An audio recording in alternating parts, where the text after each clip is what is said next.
নমস্কার বন্ধুরা, আজকে রান্না করব ভেজ ডাল। তার জন্যে সবজি কেটে নিয়েছি, ডাল নিয়ে নিয়েছি।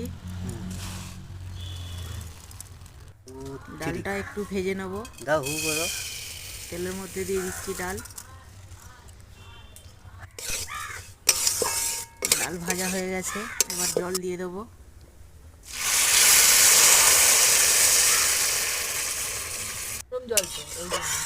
জল দিয়ে এটা সেদ্ধ করে নেব।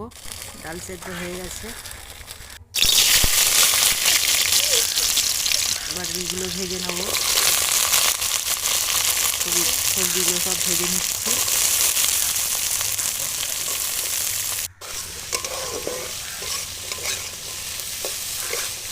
সবজিগুলো ভাজা হয়ে গেছে, ডালের মধ্যে দিয়ে দেবো।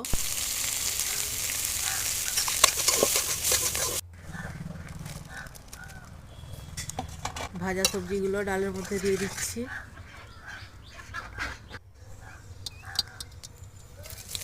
তেলের মধ্যে জিরে দিয়ে দিচ্ছি, শুকনো লঙ্কা দিয়ে দিচ্ছি, টমেটো দিয়ে দিচ্ছি, কিছু কাঁচা লঙ্কা চেরা দিয়ে দিচ্ছি, একটু আদা বাটা দিয়ে দিচ্ছি।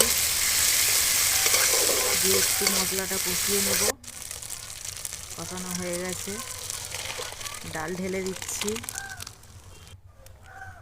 লবণ দিয়ে দিচ্ছি, স্বাদ মতো চিনি দিয়ে দিচ্ছি। রেসিপি কেমন লাগলো কমেন্টে জানাবেন। ভালো লাগলে লাইক সাবস্ক্রাইব করে পাশে থাকবেন। ভিডিওটি দেখার জন্য ধন্যবাদ।